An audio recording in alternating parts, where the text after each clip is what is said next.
Live from the campus of Westfield State University, this is 89.5 FM, WSKB, Westfield. Support for the community programming of WSKB is provided by Bay State Dental. Comprehensive dentistry at 14 convenient locations in Springfield, Chicopee, Longmeadow, West Springfield, Belchertown, East Longmeadow, Ludlow, Northampton, Greenfield, and Wilbraham, as well as 29 Broad Street in Westfield. Bay State Dental makes it a priority to help you achieve and maintain the healthy smile you deserve. On the web at baystatedental.com. We thank the generosity of our underwriters. For more information, please contact the Westfield State Foundation at 413-572-8646.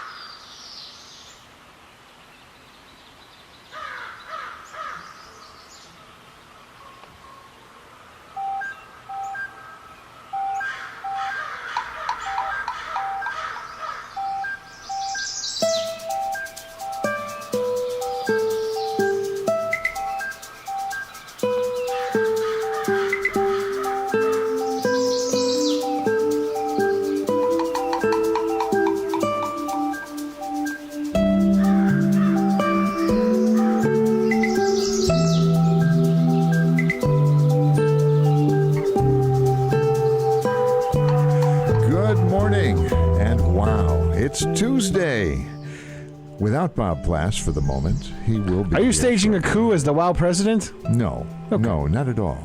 You sure? We miss Bob. Could you? But I don't think so. Wow, it's Tuesday, and you are I'm JPEG Luca. You are the presidente, and I'm waiting for Bob to come on into the door, and I hear the door opening, hear the creak.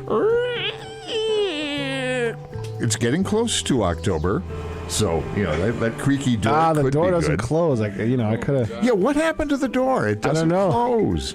Well, somebody broke it. Good morning, Robert. And it wasn't Bob. Good morning. Good morning. Yeah, and the only reason I come in here is because there's coffee on the tray. Oh, my God. Good morning, Bob. Oh, good morning. It does. Good morning, everyone. You wake up, and that's one of those smells in the morning that everyone misses. It's the smell of wonderful, fresh brewed coffee. Oh, God. My father used to get up must have been 4 o'clock or something. He was a carpenter. And that's one of the memories that I have of my childhood is that smell. And then my father used to put in must have been a cup of sugar into his coffee. And it's in a thermos. And he would share a little bit of the coffee with me as a 3-year-old or a 5-year-old or whatever the heck I was. So you led a sheltered life. See, my grandfather would share with me a little grape juice. Oh, grape juice. Yes, oh, grape yeah. juice. No, no. And of course, fresh from his cellar cask in his basement. Illegally. He made his own. Oh, come on. He made his own barrel of wine. In Boston, the Italian immigrants, they all had their barrel of wine. Oh, that's exactly right. He had a grapevine in the backyard that covered the whole backyard. I mean, that was the shade in the backyard, was this huge pipe trellis. Figures an Italian comes in, he makes his trellis out of pipe. And it was a shady trellis. Now, I never realized it because apparently I never made it up there this particular time of year, but I always told my dad that I wanted to have a grapevine in my backyard that was just like that. He goes, "No, you don't want a grapevine." Why not? He goes, "Because eventually all of those grapes come down and fall and make a mess." Well, you have to harvest them. You can't just let them be. Oh, no. Yeah. And then the bees come. Well, that's just the other thing, or the wasps, at the beginning. or the yellow jackets in the fall. Yellow jackets. Yellow jackets in the fall. I forget about yellow jackets. Are yellow jackets considered a bee? Yes, they're a bee. They are a bee. Oh, okay. They sting you, and they are a bee. They're different. They're meaner than the bee. They're angry. They're an angry critter. No. The bee has a very good reputation. The yellow jacket you don't picture working in a hive. Well, you're thinking of it's sort of like the renegade bee. Actually, no, they do have a hive mind. All bees have a hive mind. Oh, sure. But the wasps will somehow I don't know how they contact their fellow wasps, but they'll attack in droves. And cell phones. Hey, come here. Hey, Fred, come here. I got one for you. Wait a minute. Is a wasp different than a yellow jacket? And is a No, they're wasp? the same thing. So are they? And believe so, yeah. is a wasp a variant of bee? No, they're all of the same genus, but all the same species, different genus, right? There's the species, the up, and then the They genus all have a is tail below. end that hurts. And is the fly of the same genus? No, Well, they have wings. I don't think so. I think that's as close as you get to being similar to insects. Wasp have wings. We need an entomologist. Yeah. Who was We're the in a guy? university. We should be able to find Well, one. we could find who one. was the guy in The Big Bang Theory who played an entomologist? I know, Black. Big Bang. It was. I can't remember his In the first Big Bang name. Theory is still In the on. Big yeah, it probably. is. But there was one episode that had Lewis Black played an love Lewis. entomologist in a university who had just gotten fired, and he had the classic Lewis Black attitude. Oh my God! Yes. Oh Yeah. God. Lewis Black used to when I was in New York City in the early years.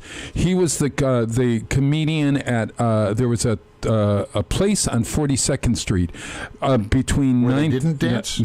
Where there was okay. no strip. Between 9th and 10th Avenue was is the theater area, or where a lot of theater folk live. 42nd Street. Yeah. Okay. Way down, and there's there used to be the Dramatist bookstore there, and then you would go into, and it's called the West End Cafe, and they had a small Little stage cabaret thing. in the basement, and Lewis Black used to be there, but his thing was he smoked one cigarette after another, and I remember thinking, first the room was filled with smoke.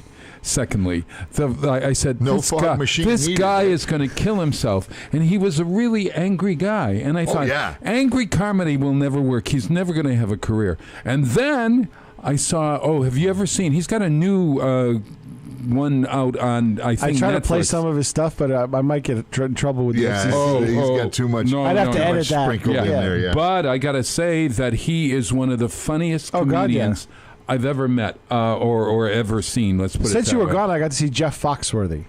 And he didn't just do the redneck stuff. He actually did a whole routine on getting older, because he's almost 60. Yeah. My heart is breaking for him. No, but I mean, just like going to the proctologist and things like that. That's always a joy. Vacationing with his wife. Men you want to be there early, and women are on a different schedule. Yeah, now is Foxworthy a conservative comedian? Why do I connect bit of him it, with yes. that? Yeah, I think. But why you do know I what? connect? You know what he connect him said? with- He said it's all about common sense. He goes, I've been traveling around the country, and he goes, it's political season around here, and he goes, watching these ads, and he goes, all these politicians you promise you the world, and he goes, my theory is, great idea, who's going to pay for it? And I stood up and cheered, because that's been my theory that's been your theory for 20 years. For 20 years. 4 years, yeah. And he goes, please don't promise something you can't deliver. Oh, yes, yeah. Please, he goes, don't lie to me. He goes, I know you're lying to me anyways, but don't lie to my face. You know, the other interesting Because thing... the sad thing is people believe that and expect more and more when they don't get more and more. Oh, my God. And less and less. Oh, that's true. That's very true. Today on the radio, they were actually on the way over. They were talking about, there was an interview with Lee Greenwood. You know who Lee Greenwood is? Yep. He was the guy that did that other thing that Proud to be everyone thinks American. should be the Proud national to be anthem. Yes, okay. Proud to be an American. And the other national anthem. And it got me almost off the road because he made a statement, and I just don't get this. He said, well, I'm a conservative, so I wanted to have God in the first, in the title, in the beginning. Yeah. And I thought to myself, wait a minute, since when do conservatives have God as their only, why, since when have they taken on because God? there's a perceived, conservatives take on God? Well, the Christian right is the Christian right for a reason, Bob. Oh, I see. It all depends. I get depends on who your God is. Yeah. See, now there's people around that I know that think that God lives at the local brewery, but that's a whole different thing. You know, I mean, Or in a little blue, a little green bud. I didn't know. I didn't. This statement that conservatives have the market on God, and I thought, and then they went on. They to, do not, but no. they believe, Bob, because remember I postulated liberalism as a religion. Mm-hmm. They believe that the liberal side is attacking their foundations of moral character, and i.e. Through God. And that's why they consider that under attack. That's the basis. There's your background of it. Oh, okay. But, in reality, there are some really wonderful conservatives who don't play God on their sleeve. No, they don't, but they believe in God, and that's the basis for their moral foundation. I gotcha. And they may not be as fervent as the right wing, Christians. Yeah. But they still believe. Well, it's interesting because they were talking about the aegis of the storm, how this song developed its firm foundation as an anthem, and as an anthem for the Republican Party, which I really should be an anthem for America. Well, it really should, but. It got played at a lot of Republican. I guess when Reagan at the campaign, at the convention, they played it, and so it began. Sure. And now, of course, Mr. Trump is playing it all over the place. And I started to think, isn't this strange? No, I don't think it will. Yeah, no, it's just kidding, dear. But I thought, isn't it strange? Because when they brought him on, and today is September 11th, and I wanted to play some music for September 11th. Today on this day in 2001. Yeah, well, we'll talk about where you were, right. etc. But what I wanted to say that September 11th, I wanted to honor it in some way. And the first thought, and I said, well, I'll play something. And then the first thought that came to mind was, I'm proud to be an American. And the second thought came to mind was, oh, God, no, that's that right-wing liberal song, right-wing song. And then I thought, maybe God bless America. So I'm wondering now if I could possibly say, and this will get everybody's goat up, that God bless America is a more liberal song. No, it's not. It's unified. And then we get Lee Greenwood saying, I wrote the song to unify the country. They did. Yeah, he wrote the song to unify it, and but the problem is other people got in the way. Yeah, it's an interesting but I thing. So I'm playing neither song. I consider that an American song, and you should be playing songs like that today, Bob. Well, and you know what? Politics should not be involved in that kind of a thing on a day like today. Sure. But sometimes I don't like to wear my pride on my arm for America. Sometimes I get very disappointed in America.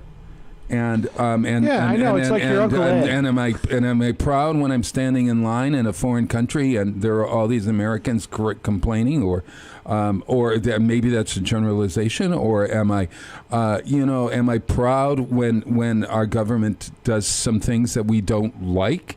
Bob, here we go. If you agree with your government 100% of the time, I got to check you for mental illness because I don't agree. I'm going to stand in line. Bob, I don't agree with any of the presidents, everything they've done. Yeah. Because then you get into a situation of being a totalitarian or fascist regime. Right. So you have to question government. That's part of our foundation. Well, here's the other thing. I think you have to earn pride. I mean, in order to be proud of something. Did you vote?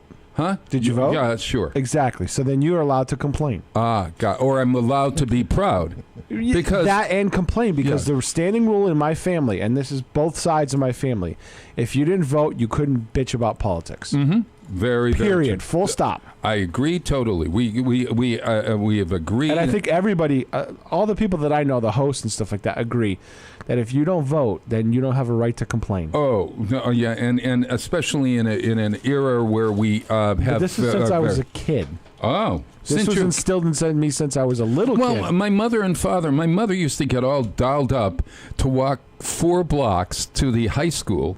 Or to Glenwood School, was a elementary school, and her girlfriend would come down. They'd make an evening out of it, and now as I remember it, it was like an hour worth of time in their lives, but it was a night out for a woman, a wife who was staying home taking care of her kids. They get all dialed up to go to vote. But remember, and that instilled in Bob, my mind. Last week when I was still under the throes of the looking like a fly. With my eyes, but Bob, remember, women's suffrage. Women's suffrage wasn't that far in the rearview mirror when your mom was going to vote. That's true. Important that women voted to continue to keep their right to vote. That's true. But it was we've also lost that. Well, I really believe that if and especially if you're going to run for office, if you're in office. You really need to do that. You need to do that. The lady that ran, against Congressman Neal in the primary, came out and she said at one time she had voted for Scott Brown. She had voted in an election for Scott Brown. It came out, whatever. Mm-hmm. She apologized for that. I'm like, and I said to her right here, looking into her eyes, I said, "Why did you apologize for that?" I said, "There's no need to apologize for that." And she says, because at that time, with the information that you had on the candidates, did you feel you made the right decision? She goes, "Yes." I said, "Then there is never a need to apologize for that, ever." Oh, no, it's exactly right. And she apologized for it. I'm like, there's no need to. Wow. I don't care if you think you're pandering to your base. Yeah. You should have the moral intensity to say, you know what, I did the best I could at the time. That's all anybody should ask. Oh, I totally agree. Well, we've gone from one thing to another here, haven't Which we? is what we always do. Always. Don't we always go from one thing to another? First we do the one way thing. of the world. First we Can do I one play the thing, fix? Then we do another. No. Hey, what's the song that I've got there on my first? So what did I choose? What's that? What is New York State of Mind? Oh, New York. Oh, this is great.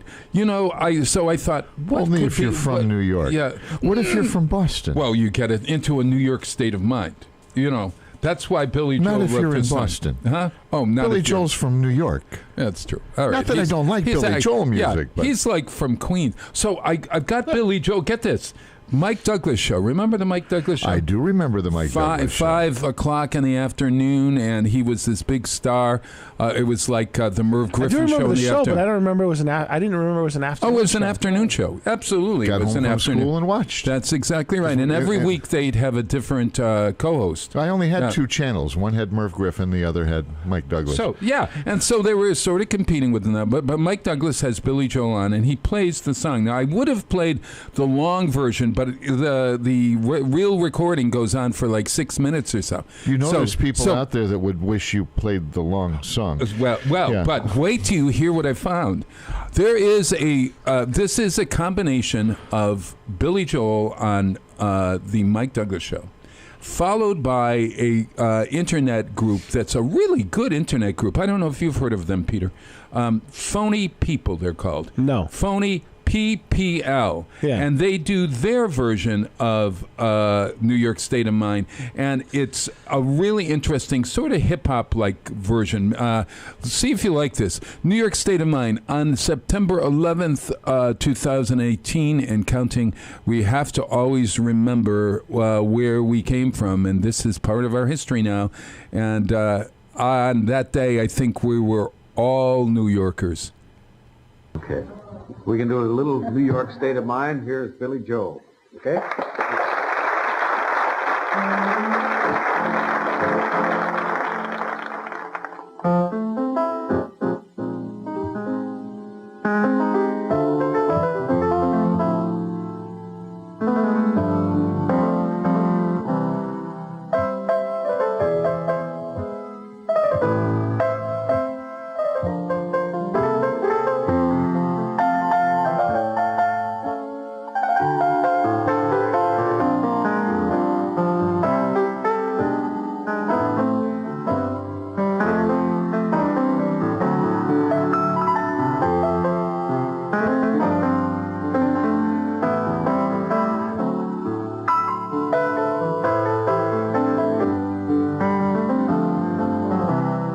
Some folks like to get away, take a holiday from the neighborhood. Have a flight to Miami Beach or to Hollywood. I'm taking a Greyhound on the Hudson River line. 'cause I'm in a New York state of mind.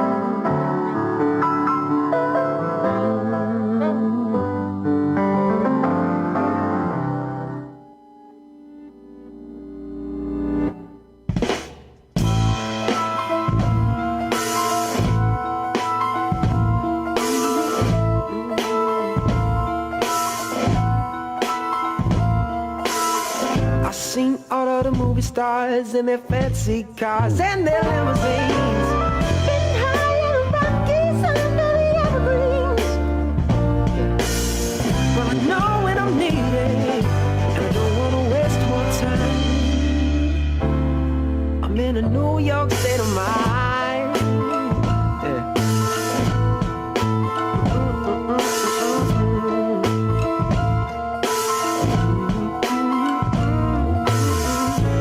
So easy living day by day, out of touch with the rhythm and blues.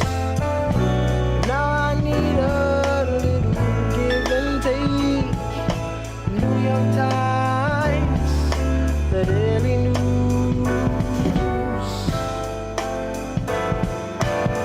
It comes down to reality and it's fine with me 'cause I've let it slide.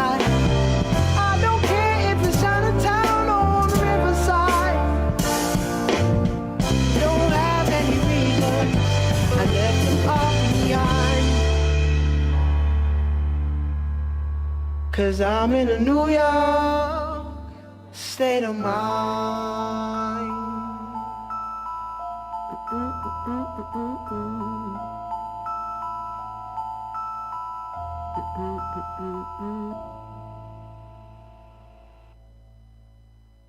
Support for the community programming of WSKB is provided by Commercial Distributing Company of Westfield. Now in its third generation of family ownership, Commercial is one of the premier beverage distributors of Western Massachusetts.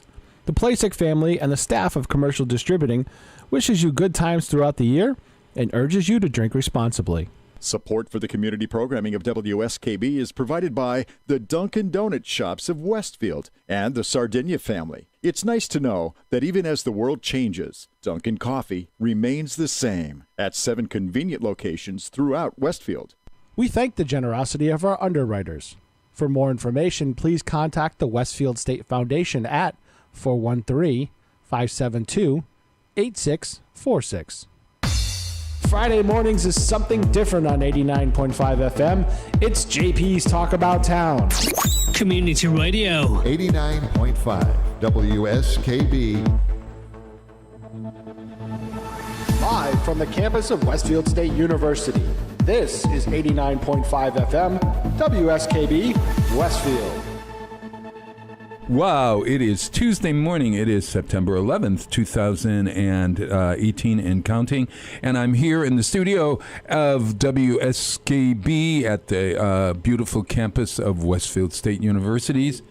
Yes, yeah. On a drizzly day. On a drizzly day. It's going to be drizzling all day. Is it No. a drizzle By day? midday, it's going to be done. Uh-huh. And then it's actually going to be summer again. Yeah. We're going to be in the 80s. 80s and humid. We're gearing up for the Big E. Oh, Hey, yeah. before I get That's off on the true. Big E, before I get off, with the last... This is Jay Pegluca, everyone. Trusty, Dusty, Lusty, and Musty Sidekick. Crusty. Did he get them all in? Oh, Krusty. Okay. Don't forget Krusty. I don't know. Kenny didn't forget any last week either. Before we get off on in the last segment, we did mention 9/11, but honestly, we got off on a political thing. Throw politics out. Yeah. America changed that day, no doubt. Probably not since 1941 have we had that big a change in what America was and is now. It's just so many things. The obvious ones, the subtle things, so many things. Right. Just remember the people we lost. Remember the people that tried to help make it better. Remember the people that their job was to go in and help. All of those people, and including obviously including the firefighters, the policemen, but public, so many other people. Just people that showed up down there. how can I help? How about people in all the businesses down there when people were running away, seeing the cloud coming and pulling them into their stores? Well, I was just reminded my friend was down there at the time. Oh, she lived there. And she tells the story that she was on the street and the cloud came. And if it weren't for this man, she still doesn't know who pulled her under a truck or something. She may have been hit by debris because she was so close to the building that she was hearing people falling from the building, et cetera, et cetera. We were in the city, of course, on that day, and it's strange that because Westfield is connected to I was in that city that night. Yeah. Well, no, but I was in Jersey City by about 3:00 in the afternoon. Yeah, and I was at St. Vincent's Hospital the next morning at 5 a.m. Westfield does have some sad connections. Oh my gosh! The Sons of Aaron have a remembrance. Usually, I believe it's at 6:00, but check Facebook because they have a remembrance every year at the pavilion. There were outside. 3 people from our town, I think, that were They're memorialized on the stone right outside of the Westwood, right, and at the Sons of Aaron. There's Tara Creamer, I think. Kramer. I think you're right. And then there's a Trant. Barbara Trant's relative, and I can't remember. And then there's another person. God, we should know these names. There's a monument as you come in near West, right across from Westwood, the obelisk. A lot of people don't recognize that. They wonder what it is, and what I'd suggest is take a moment to stop. Pull in the Westwood parking lot and walk across the street. Take a walk over there, and it's one of those things that you have to think about. You have to take a moment.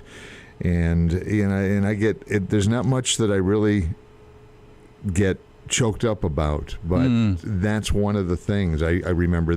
We all remember the day. We all remember where we were, and we all talk about where we were, and it's just one of those. Well, tell us where you were. It's you don't want to tell. I was in a truck driving to Albany to pick up some signage for the ski area. So and it's just, and it was with a good friend that. And your first thought was what? It had all started before I left the house. Oh, and the second plane hit the building, and I'm about to run out the door, and I'm looking. I go, boy, that's kind of weird. And then I see the second plane hit the other building, and I go, we're in trouble. Yeah. Yeah. You knew right then and there. Did you think that there was, because I was in New York City, of course, at that time. I just quit my job the week before, so I was in the apartment, and my friend from Westfield, Denny Akins, who's on this channel, of course, calls me to say, Bob, turn the television set on. And we turned it on, and at that point, the first plane had just gone in. And my first thought was, gosh, I remember there was a thing about the Empire State was once hit by a plane. Right. And it was a mistake. Somebody had a small plane. And that was my first thought. And then the second plane came in, and I was obvious. Well, but in my mind, I didn't connect it as terrorism, and it was that growing knowledge. I mean, growing knowledge, I think, was the way that whole day went for all of us.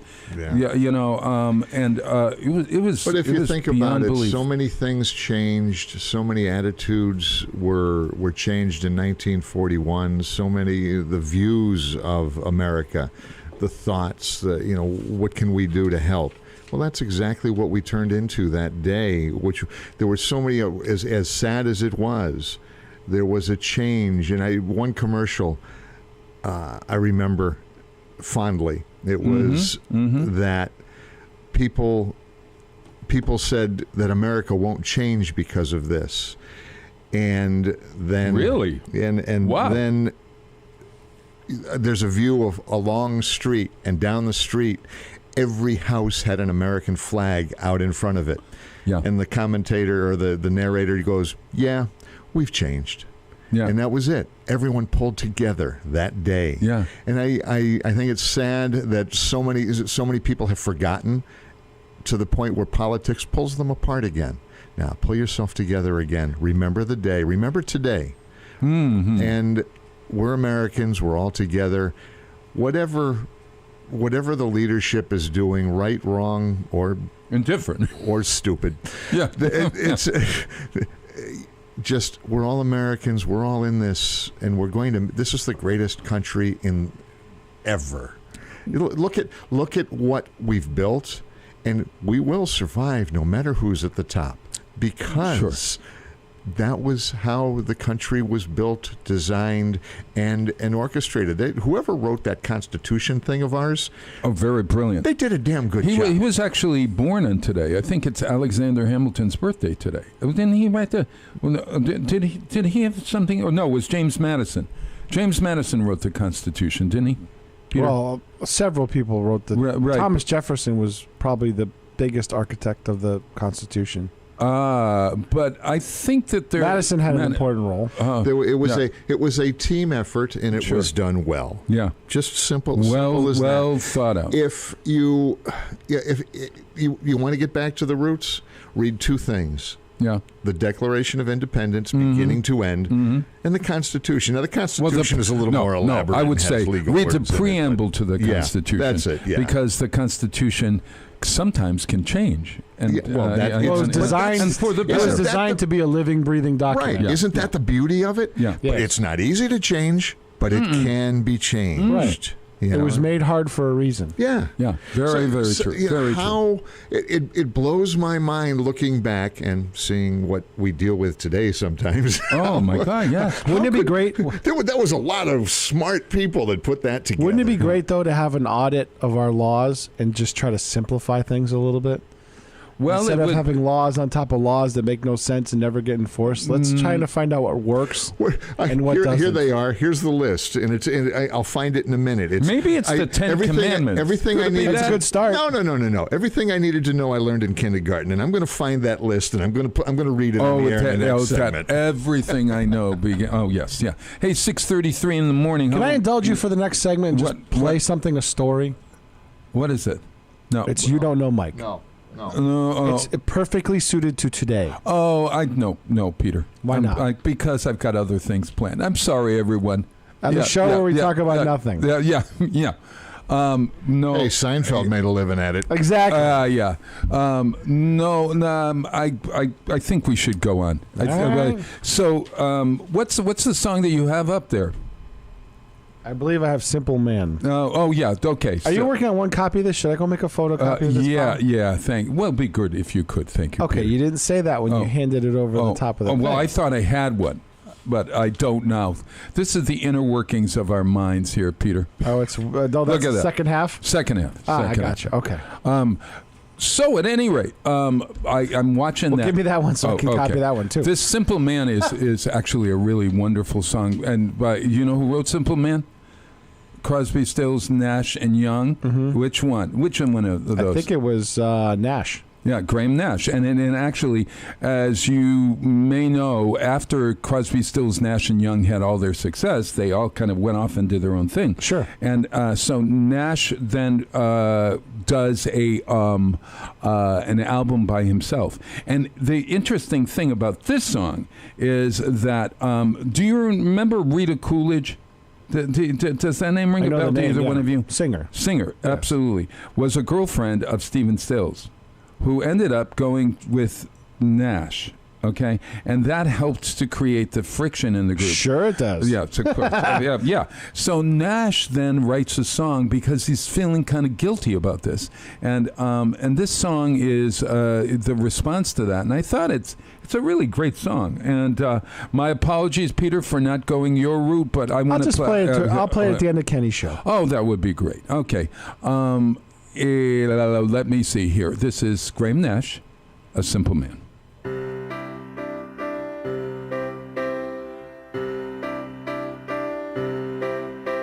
I am a simple man, so I sing a simple song.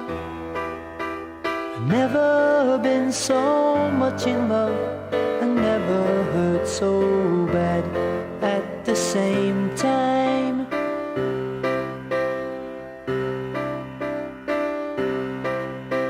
I am a simple man, and I play a simple tune. Wish that I could see you once again across the room, like the first time. I just wanna hold you, I don't wanna hold you down.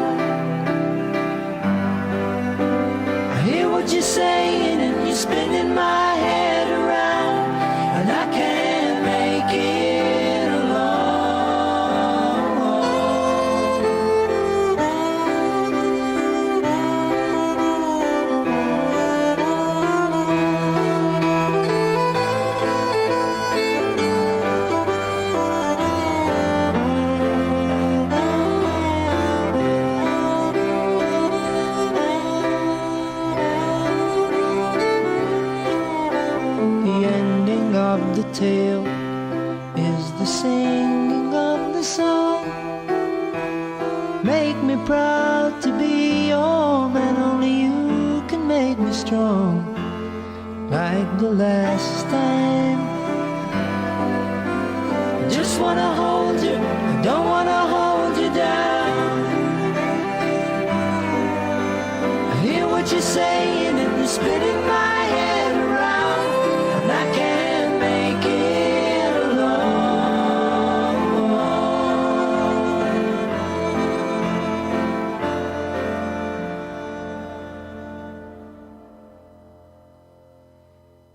Support for the community programming of WSKB is provided by Westfield Bank. For more than 160 years, Westfield Bank has been an important community presence and commercial leader in the Pioneer Valley, with convenient full banking services in Westfield, West Springfield, East Longmeadow, Agawam, Feeding Hills, Springfield, Southwick, as well as Enfield and Granby, Connecticut. Visit us on the web at westfieldbank.org. We thank the generosity of our underwriters. For more information, please contact the Westfield State Foundation at 413-572-8646. Friday mornings is something different on 89.5 FM. It's JP's Talk About Town. Community Radio. 89.5 WSKB. Live from the campus of Westfield State University, this is 89.5 FM, WSKB, Westfield. Wow, it's Tuesday morning. It is September 11th, 2018 and counting. And I'm Bob Plass. I'm here with Jay Pegluca and Pete Coles, the kitten of the keys. Meow has gone out to copy my notes so I know what we're going to be talking about and everything.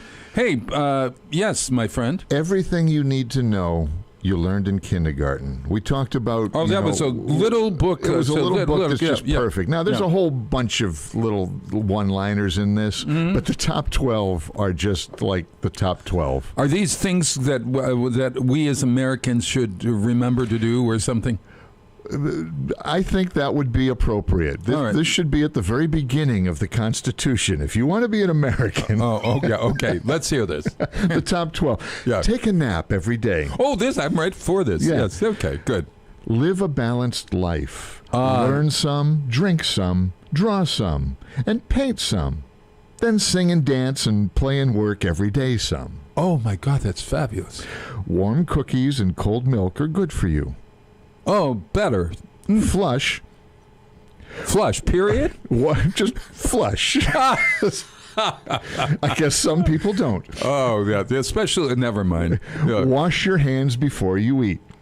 Well, Say you're sorry when you hurt someone. This is good. Don't take things that aren't yours. Oh, that is brilliant. Clean up your own mess. Put things back where you found them. Don't hit people, play fair, and share everything. Oh, my God. There's the top 12. That's all you need to know to survive in life. Those are really wonderful. Do those things, and you'll be good. It kind of makes you feel good to hear those. Because everybody's not, right now, everybody's going, you're right. Yeah. I remember hearing that in kindergarten. Yeah. James always tells me that there are two commandments, and there's one I can't remember, but the other one I can. Be kind is the one that he always instills in me, that there are two, and if you're kind, oh God, you'd think I know the other. I'm probably not. I'm probably sinning at this moment. I have no. Oh God, help me. But be kind. And I think kindness, if you put kindness and respect in there, in the mix somewhere, and then you do some personal enjoyment stuff, and making your life balanced, and being able to hear all sides, and being able to make a decision and defend your decision, would be very helpful, don't you think? Some time ago, there was a movie called Bill and Ted's Excellent Adventure. Most everyone has probably seen pieces of it. One of the characters in there was a time traveler, and he was played by George Carlin, one of my favorite George Carlin parts that he ever played. Of course, usually he just played George Carlin wherever he was. But one of his lines, and what the heck was his name? Rufus, I think.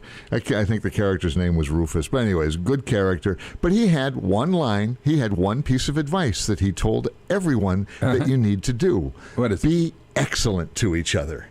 Oh, that's great. And that's perfect. Oh, yeah. Well, we're on the subject. I got to say, you know, I also think that when we go into a situation, we always have to remember that we have a filter in front of us sometimes, and to check in our filters before we go through. I had an experience last week. I went to a meeting with you, and I was so adversarial, Jay, at that meeting because I had this filter for some reason, this stupid filter.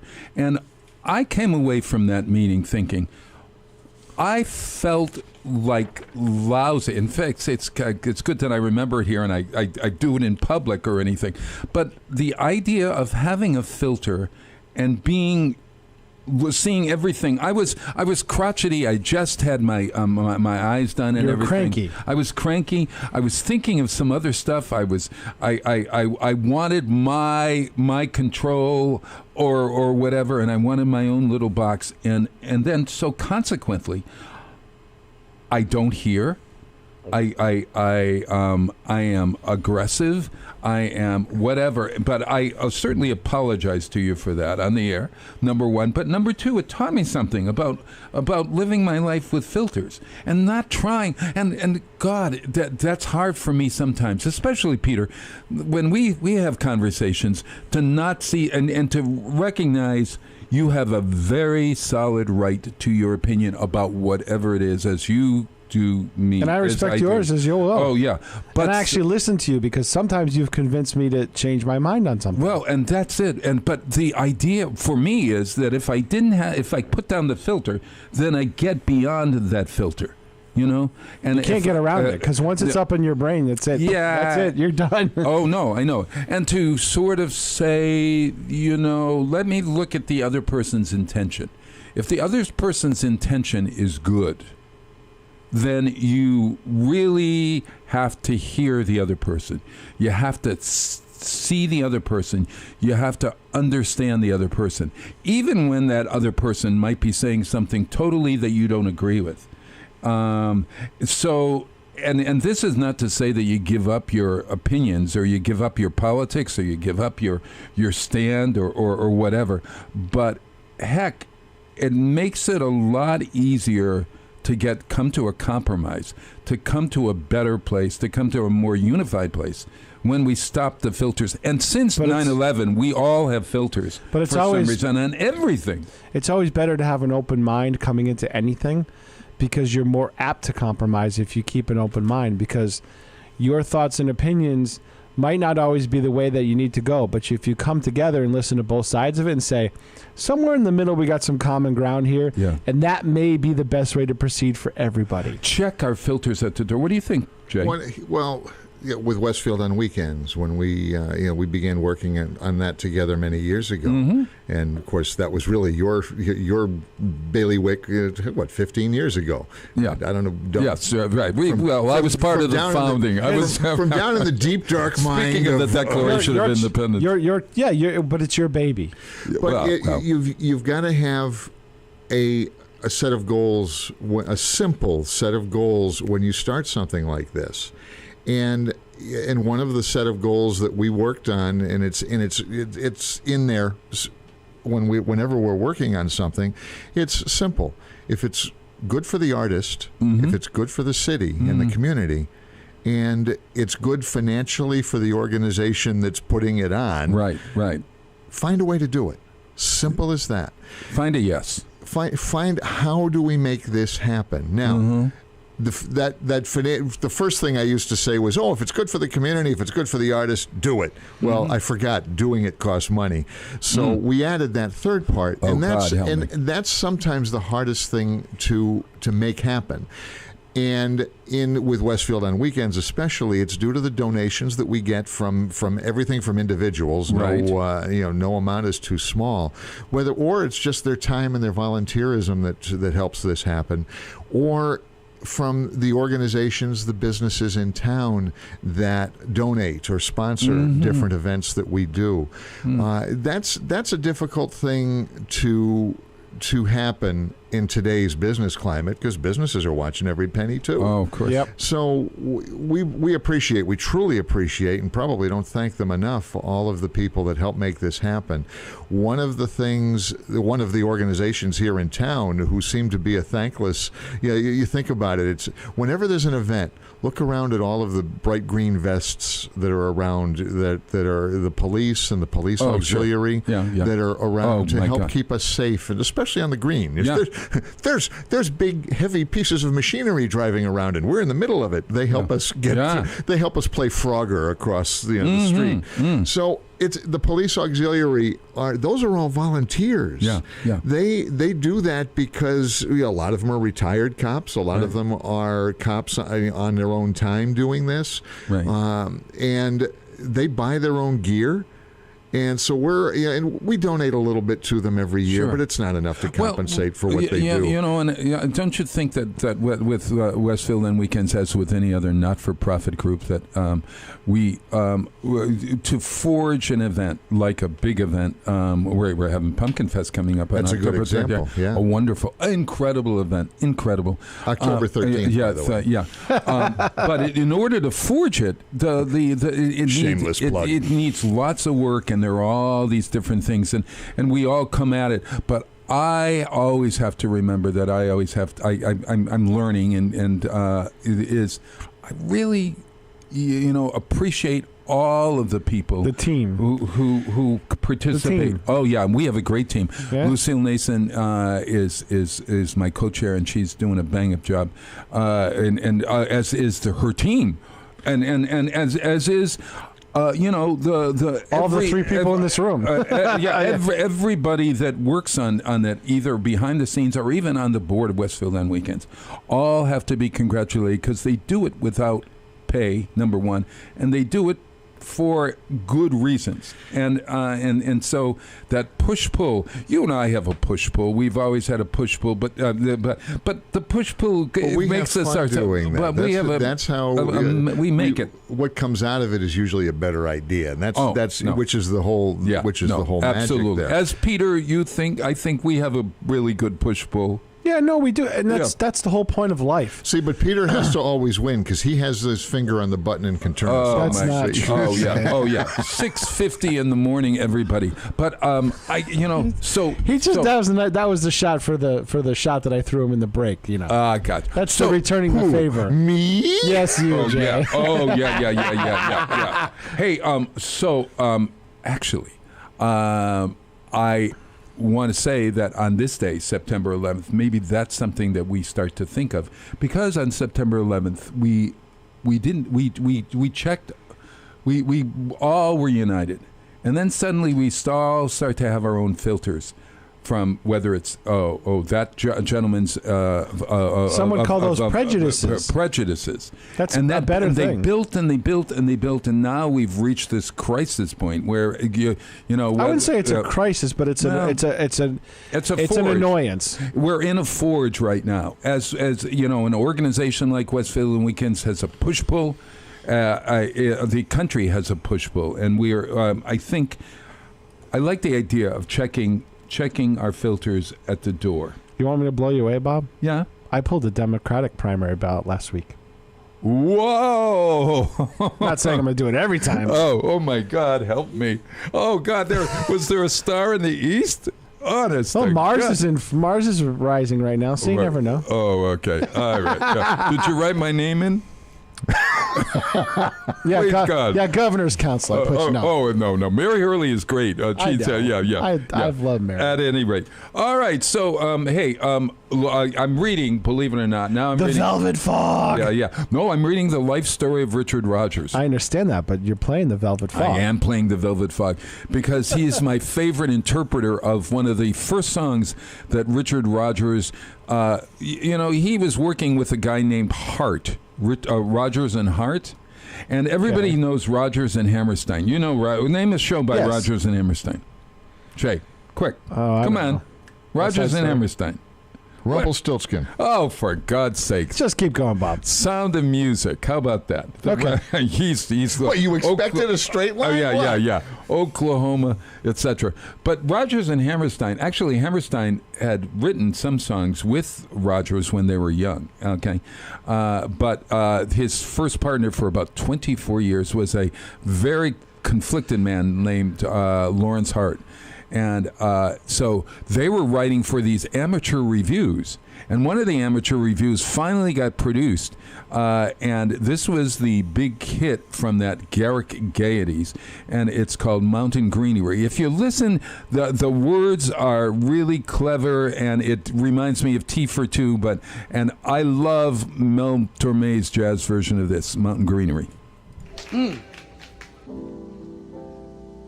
On the 1st of May, it is moving day. Spring is here, so blow your job, throw your job away. Now's the time to trust to your wanderlust. In the city's dust you wait, must you wait, just you wait.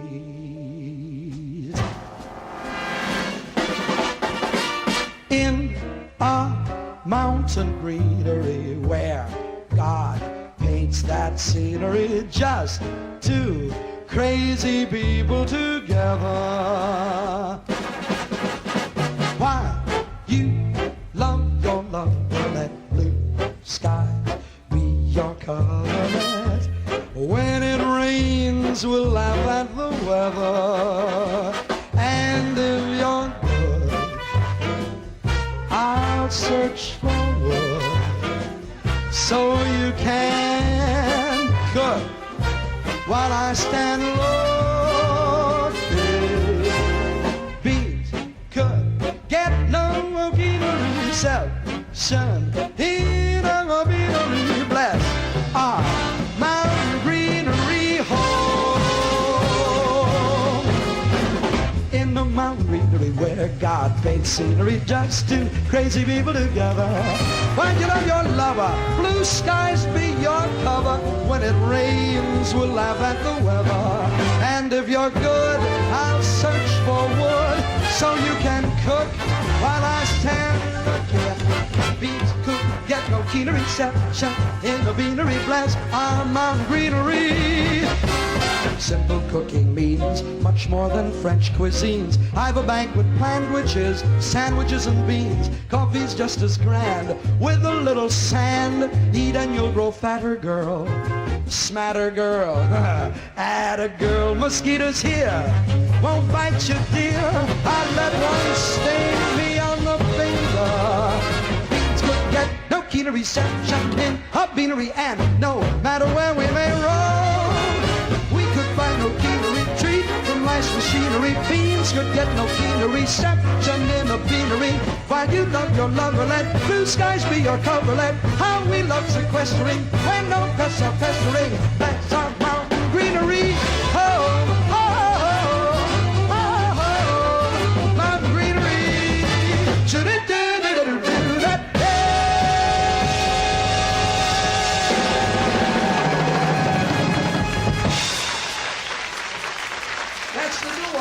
Support for the community programming of WSKB is provided by the Barnes and Noble College Bookstore in the Ely Campus Center, offering Westfield State t-shirts, sweatshirts, and gift merchandise, all of your academic needs, and offering textbook materials in new, used, ebook, and rental formats. Available at the bookstore on campus or online at westfieldstate.bncollege.com. Support for community radio on WSKB is provided by Betts Plumbing and Heating Supply Company, an independent, family-owned wholesaler serving Westfield for over 50 years, specializing in plumbing, heating, and industrial piping supplies. On the web at bettsplumbing.com or at 14 Coleman Avenue in Westfield. We thank the generosity of our underwriters. For more information, please contact the Westfield State Foundation at 413-572-8646. Thursday morning from 6 till 8, it's Patrick Berry, owner of the Westfield News Group, Community Radio. 89.5 WSKB. Live from the campus of Westfield State University, this is 89.5 FM, WSKB, Westfield. Wow, it is September 11th, 2018 and counting. And I am here in the studio with the kitten of the keys and the Sultan of switches. Who? September switches. The September Sultan of switches. Gotcha. Pete Coles. By the way, I went, Bob, you might think this strange, but I actually went to a winery and fairly enjoyed it this weekend. In the area you went to a Down in the Cape. Oh, down in the Cape, a Cape Cod winery. Yes. Uh-huh. And actually, that's the name of it. Cape, or is it out on the Cape? The name of it is the Cape Cod Winery. Oh, and that's where you can get cranberry wine. And Don't they have cranberry wine? Yeah. Yes, they had a blueberry and a cranberry. And you can always go and but wine. they had, a bit. Merlots and reds and whites, the Rieslings, things like that. So. Oh wow! We did a tasting. And then I went. Then right after that, I had lunch, and then I went to a brewery for a small batch brew fest. Which was also very tasty. Well, speaking of wineries, no wine in here. Yeah. Oh, we got. Oh, look at doctor is coming right in. The doctor. The doctor is in. He's getting his clothes on, or taking his coat off. He's got his clothes on. The listeners just the listeners just turned off. Yeah, Dr. Kevin Coughlin is getting ready here. Hey, you know that on September 14th, what's happening? Speaking of wine, there's a wine tasting at Shaker Farms this week. Correct. Oh, who's Shaker that Farms benefit? coming. It benefits the Westfield Athenaeum. It's with a silent auction of New England sports memorabilia from KBKS Sports, and tickets are online at the Westfield Athenaeum, West WEST ATH.org, or at the Athenaeum's front desk. Wine tasting September 14th from 6 to 9 for the Westfield Athenaeum, which opened this week. And Dan, They just opened a new section. Yeah. We'll be talking about that on Ken's Den at 8 o'clock. Ken's Den, yeah, it's exactly right. And tomorrow on Wake Up Wednesday, WSKB's guests during the second hour will be Joe Rouse, the Director of Public Health, Westfield Health Department. No. September is Childhood Obesity Month. Oh. Did you know that? Childhood Obesity Awareness Month. Sorry, Tina. And we'll discuss the efforts to the city's health department to address the issues of food insecurities and proper nutrition amongst our young people. Oh, Joe Rouse is a great guy from the health department. Yeah, right? and that's what Tina Tina's Gorman's show tomorrow. Tina does a wonderful thing on Wednesday morning here, so we really look forward to listening. Great. Hey, I just wondered, wine tastings. Yes. What happens? Maybe, hey, Dr. Kevin Coughlin, everyone, at 7 o'clock in the morning. To your teeth on WSKB Westfield. Whining? Wine, and why do I go when I go to a wine tasting and I'm just having a little nip, a little taste of 14 or 15 wines? Why do I get sort of, to put it mildly, drunk? Well, there is alcohol in case Bring that right up close there, Kevin. There is alcohol in all wine that I'm aware key, of, yes. and that's probably the cause. You know what, Bob? That is a medical the other diagnosis. Reason, your mouth, the cells in your mouth are far more porous, and if you keep, when you're Swishing? tasting, you're swishing, you're giving the alcohol far more time to be absorbed in your mouth than down in your stomach. I don't swish. Have you? No. Well, I was saying as a swisher from way back. Am I completely off base on that, Dr. Coughlin? No. I think that's an excellent answer. It's not accurate, but an excellent answer. It sounded good, didn't it? Yeah. Oh, yeah. See, you had me believing it. Yeah. I think that it has something to do with drawing. There's a lot of air in your mouth, and you're drawing in the air, and the air and the alcohol make you drunker. Are you saying it's an air fuel mixture? More inebriated. The inside of the mouth is one of the most vascular areas of the human body. So for those individuals who are taking an aspirin or a Tylenol or a Motrin for pain, one simple trick is instead of swallowing it, let it dissolve underneath your tongue. The effect will be more dramatic. The effect will be quicker because it's not going through the intestinal system and being broken down by acid. And so now that is inaccurate. There you go. There we go. Now that is a doctor. And I challenge any caller to debate that. Okay. So what's the word? Quick, put all the lines on hold. Yeah. Put on those. Oh, man. Place is burning up. Really. Vascular. What does the word vascular mean? Oh, I have no idea, but I thought it sounded professional. Yeah. It has something to do with your veins, vascular simply means that if you were to look in the mirror and lift your tongue up, you'll see that the floor of the mouth is just filled with blood vessels, veins and arteries, and that tissue is so transparent. Porous, Wait a minute, I said that. Yeah, but when I said it, I think it sounded better. Okay? That's the way it is. True. That's it. The authorities. I'll be back. saying about filters. Really? Yeah. So you're saying then that if you're holding the wine in your mouth, it's going directly into the bloodstream? Absolutely. Under your tongue, it goes directly into the bloodstream. If you think of some individuals who have drug addict issues, when you're snorting a cocaine in the nose, the inside of the nasal cavity is very, very porous. What you're doing is when you ingest something, it goes into your stomach, in your digestive tract, right, and much of it is dissolved and broken down. In pharmacology terms, they call it a first pass effect. So typically you have to take the pain medication 2 or 3 times before it's really effective. So when we're doing dental surgical procedures, I'll usually tell the patient to take the pain medication night before, an hour before the procedure, and then after the procedure, so that medicine is actually fully effective. Most people have the surgical procedure done, then they take the pain medication, and it takes 2 or 3 doses before it starts to get effective. So you lose 50 to 80% of that drug's effectiveness when it goes through the intestines. I understand. So are you saying, is there any danger in like putting an aspirin or 2 under your tongue? Yes. An aspirin in particular, because it's salicylic acid. I would caution listeners that you can get a little ulcer or a little burn with aspirin because it's salicylic acid. That's how they treat a planter's wart. You're taking salicylic acid and burning the wart. So if you weren't careful and you left the aspirin underneath your tongue, you'd get a blister or a cold sore fairly quickly. So what then? What kinds of pills do you put under your tongue to swallow? Tylenol, Motrin works. If you are going to do aspirin, my recommendation is to break it up. Swallow it. Well, break it up, and you don't let it sit there for 30 seconds to 2 minutes. You just let it sort of dissolve up, and let it. Part of it will be ingested, part of it will be transferred. What about the that's what they did to me in the hospital on the pills? Yeah. What about the different coatings that are on the pills? Well, the coatings are designed for a number of reasons. Some of the coatings, like in the gel caps, are meant to dissolve quicker so that you get the effectiveness of the pharmacological once you swallow drug. it. Correct. So that you Others need the are a acids coating just to protect the lining of your stomach.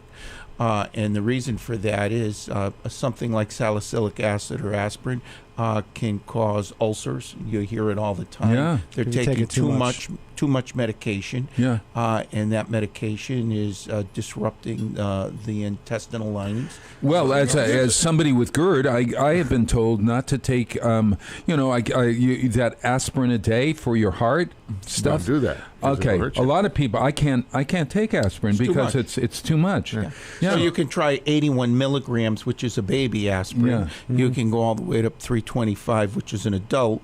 But in the medical and dental profession, our problems are you're on this aspirin daily for your heart, but it's also a blood thinner.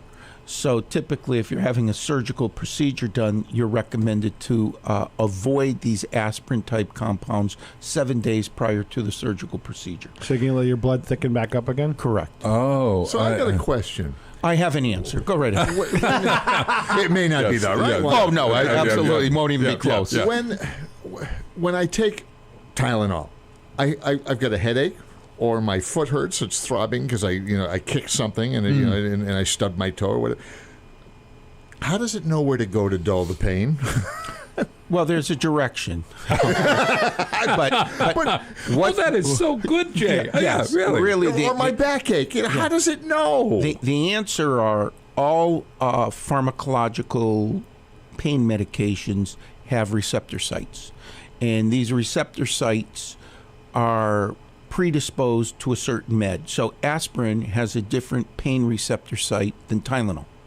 Tylenol slightly different than Motrin. Motrin slightly different than Advil. And that's why taking a combination of pain medication under correct supervision will give you the best pain relief.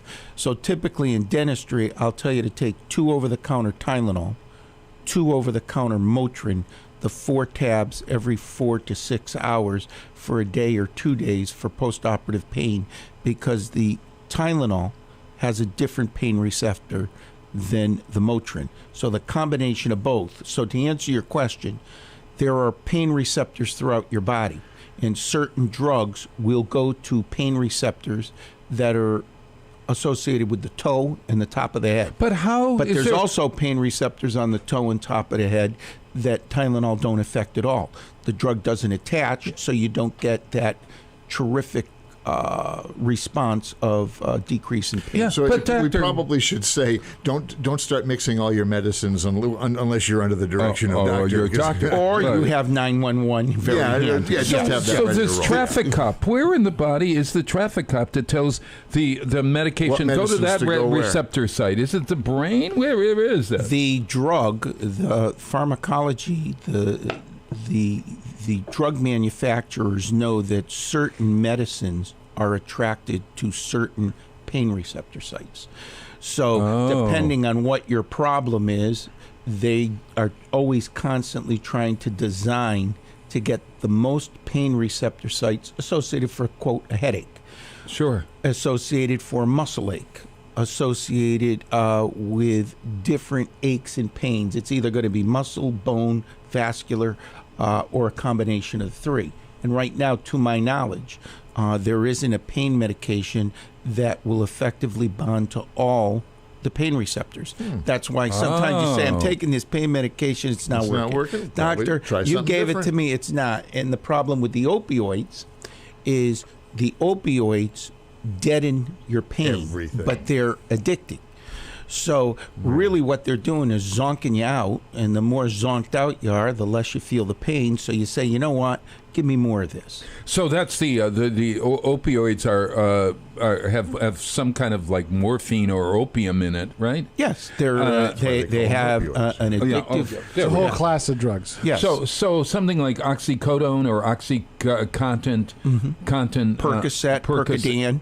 All of these have a narcotic. In all narcotics, to my knowledge, I don't want to come across as a pharmacological expert. A pharmacist could probably answer, but to my knowledge, all narcotics are addictive. And if you have the right personality under the right circumstances, I believe the statistics said in 2017 we had 72,000 deaths. Yep. That's what they said at the vigil the other night. They did. Just 72,000. If you think of it, I believe there's like 56,000 people on the Vietnam Memorial. Yep. Okay. Holy so in God, the Vietnam War, which lasted God knows how long, I should know, but I don't know exactly. But I think there's 56 or 57,000 people on that wall. Yep. And in 1 year, we lost 72,000 people because of drugs. Incredible. Yeah. So the key is when you're taking these pain medications, you put a lot of pressure on your practitioner. You put a lot of pressure on your healthcare provider, because we want you out of pain. But sometimes you have to realize pain is part of the healing process.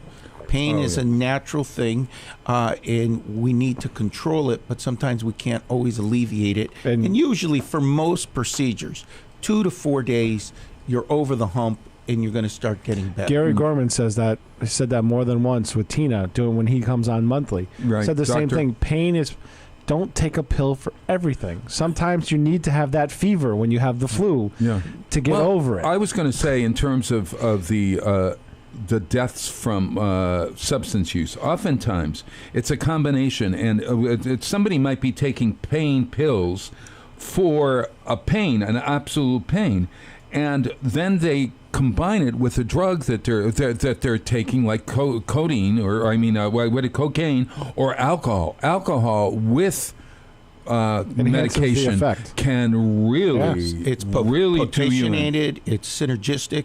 One of the problems we have providing oral sedation, inhalation sedation, intravenous sedation, and general anesthetic in our office is Mr. and Mrs. Smith telling you the truth? And sometimes they're not lying. They just figure, if they have 2 or 3 glasses of wine a day, that's normal for them. Why would that have any effect on me pulling your tooth with sedation? And that combination messes things up, and the patient's effect is quite severe. And typically, most of the deaths are loss of breathing. Yep. Oh, yeah. No, that's how Michael Jackson died. Yes. That's how Michael Jackson died. It suppresses alcohol in combination with certain drugs, will suppress your breathing. That's the one reason why you black out. With so much alcohol, the body blacks you out. Your blood now is desaturated from oxygen, and as a result, you die. Yeah. And in a dental office, in most offices, I shouldn't say, are you fully equipped to revive someone? And many times, it's very difficult. Yeah. What's the answer to that question? Everybody, this is Dr. The name is Kevin. The last name is Coughlin. Let me spell it to the listener. Yeah. Well, this is my 25th year on the radio. That's right. Hey, Bob, that's okay. You didn't hurt my feelings. Oh, no. You know that there's a synapse. I don't know. As a senior, my synapses, the stuff between my connectors. Yes. I need time to my brain connectors. Well, the distance continues to get deeper and deeper. Are you saying he's getting a bigger head? Oh, yeah. I see next month he's off the show. This is Dr. Kevin Coughlin. I've just taken Bob's position. Yes, exactly. Hey, we ought to have you on as a sub-host sometime. Hey, I would be flattered. Yeah. Okay. Hey, yes. what I was going to tell you was that you are from Bay State Dental. Everybody knows that Bay State Dental is a great sponsor of Westfield's great community radio station, WSKB. And this man is Dr. Kevin Coughlin from Bay State Dental, and Bay State Dental is right down there on the green where we're doing Pumpkin Fest. We have 15 locations now, so we're all over the place, and hopefully each time we get better for better care and better service. That's the goal. So are you prepared if I am in your chair and have some kind of episode that is drug-induced? That is a terrific question. Am I prepared? And the answer is, I hope so. Yes. Okay? Yeah. But if you really think about it from a lay person, I've been practicing for 35 years, pretty much 6 days a week. And I can only recall on one hand where I've needed an emergency kit. Sure. So typically your dentist or physician should have a smelling salts, an ammonia tablet in each room to revive you quickly. They should have an emergency kit in which the drugs are updated on a yearly basis because these drugs expire. Sure. And in my personal opinion, I think every healthcare provider should have a defibrillator in their office. Those along with oxygen and oxygen under pressure. There's an expense to that. There's a training to that. But in my personal opinion, if my 3 children who don't live in the area see a healthcare provider, I said there should be an emergency kit, there should be oxygen, there should be smelling salts, and you should have a resuscitation device, a defibrillator. Here's going back to old movies and simple stuff. The smelling salts. Yes. Everybody, even the old movies, they wave something under the guy's nose and he's awake. What is that and what does it do? Well, what it is it's a stimulant. So I could slap Mr. and Mrs. Smith 15 or 20 years ago to revive them, but today it would be assault. Yeah. Okay. All right. So, we let them die, but God forbid we touched them. I won't go down that route because I have strong feelings on it. But in my personal opinion, the smelling salt, to answer your question, is just a stimulant. It's ammonia you crack the ampule or the glass vial, and it really just zaps Mr. and Mrs. Smith. You smell it. You have this terrible smell Correct. that your body reacts to. Right. Oh, yeah. Exactly. And what you're trying to do is jolt that body's responsive system. Okay. And you could do it by slapping them on the side of the face, the bottom of the feet, pinching them real hard. What you're trying to do is stimulate that body to breathe. Gotcha. Autonomic reaction, no? Yes. There's a systemic, autonomic, like that one? parasympathetic. All Listen of to these you. terms are things that I know nothing about.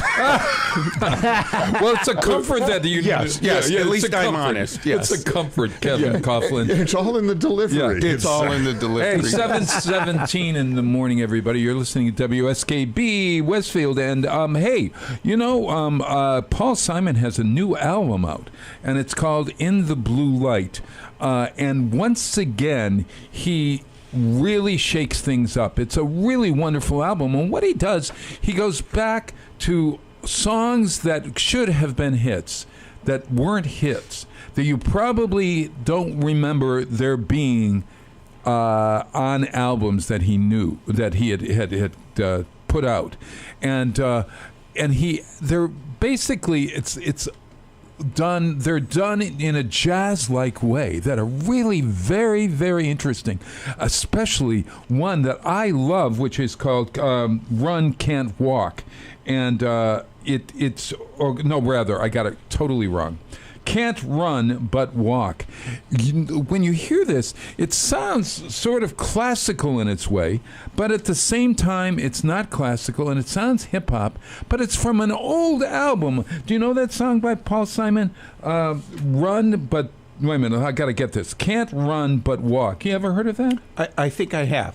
Can't Run But Walk. Well, let's I would say hear it no. again. No. So let's hear the new version of this. It's called In the Blue Light. That's the name of the album. It's Paul Simon.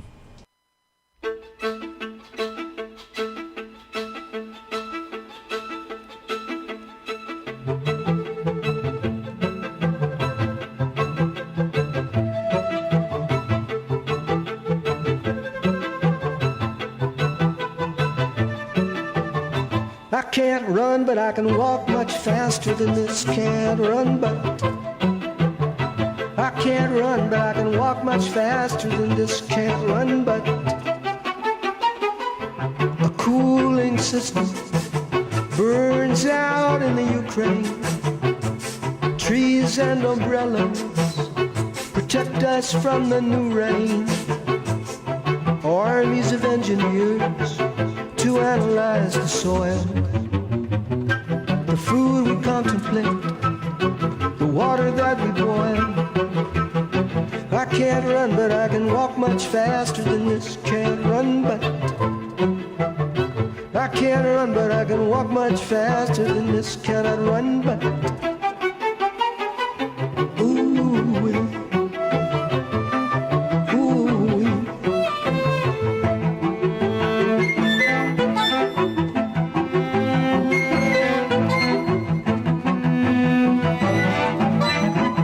I had a dream about us after that long good night. I felt a pain in my shoulder blade. It was like a pencil point, a love bite. A couple was rubbing against us, rubbing and doing that new dance. The man was wearing a jacket and jeans. The woman was laughing in advance. I can't run, but I can walk much faster than this. Can't run, but I can't run, but I can walk much faster than this. Cannot run, but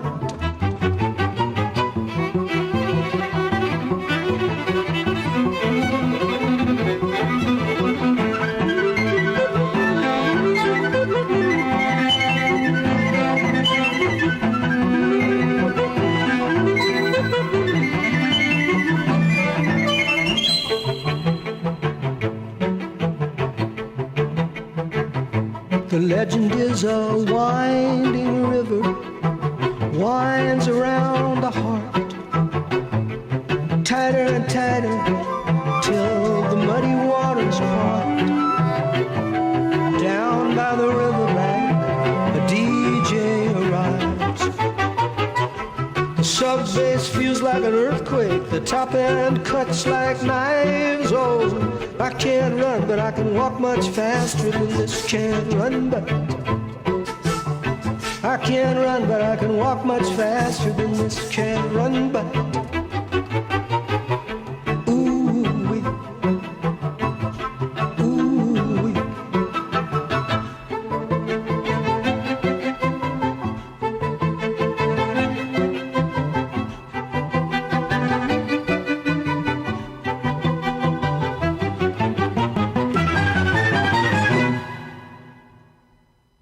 Support for the community programming of WSKB is provided by Bay State Dental.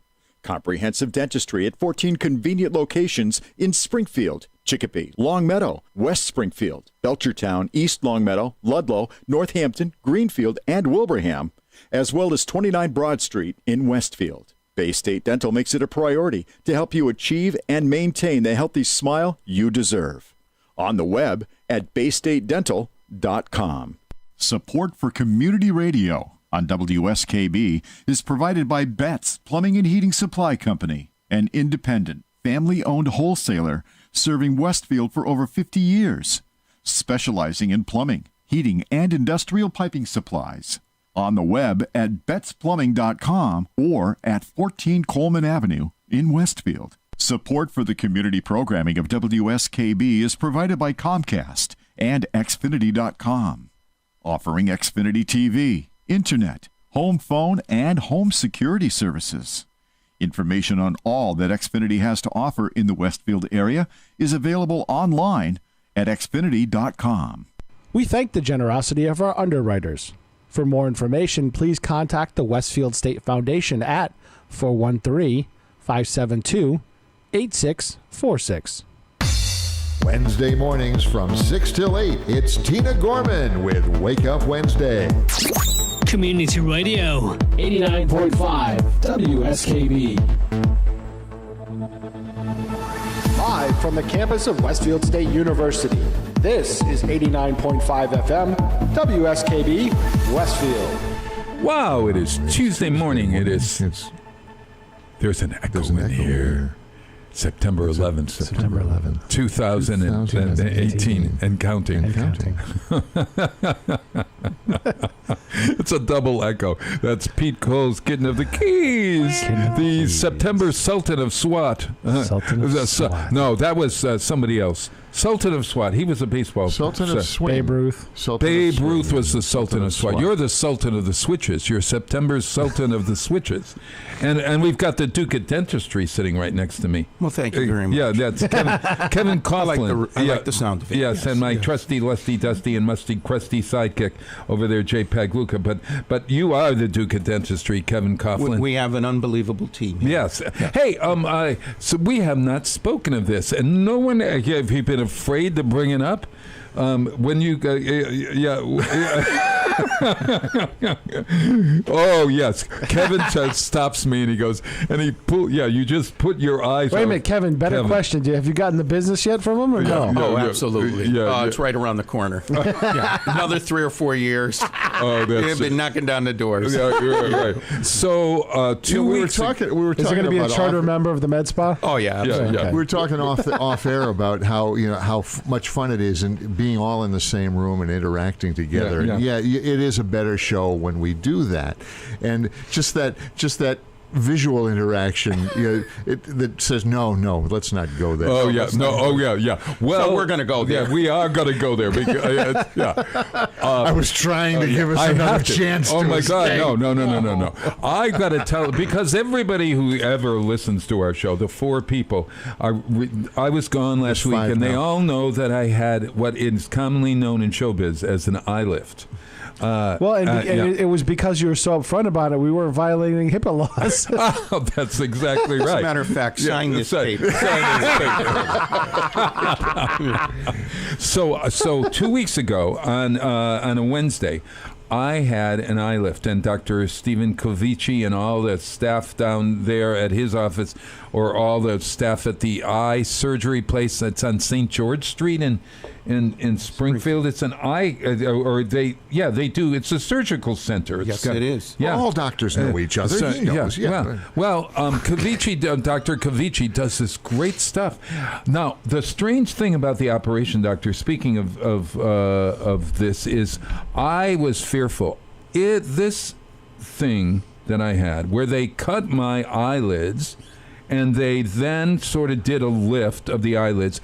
They cut the muscles on the sides of my eyes, and they tightened those up in order to solve my drooping eyelids, and to make sure that my eyelids, which were crossing my pupil or whatever, so causing for years me to be seeing all my beautiful eyelashes when I read and everything, but I couldn't. You didn't do it for cosmetic purposes. You did it for functional purposes. Right, and the majority of people that he does this for, or it just seems that the office is crawling with old people. So, and you go in, and it was virtually painless. The entire experience from 2 weeks ago to now, and I gotta say, I didn't have one bit of pain. At one point during the operation, they numbed me in the beginning, and the numbing part is the pain part. So I was out cold, so I didn't get the numbing. I was surprised at that the numbing part was maybe the needles that they have to put in the area that they did, whatever. Well, it is a sensitive pain. location. Yeah, no pain whatsoever, but enough anesthetic that I wake up, because they need me to wake up to be able to have me look to see how much of the eye needs to be lifted or whatever, so that I don't want to do it enough, but you don't want to do it too much. Yeah, right. You don't want to look like Joan Rivers. That's right. Well, exactly. Yeah. Well, this is the thing. We now are 2 weeks out, and I looked sort of like... I can see more of your eyeballs than I used to be able to. Oh, my God. Yes, can't you? Yeah.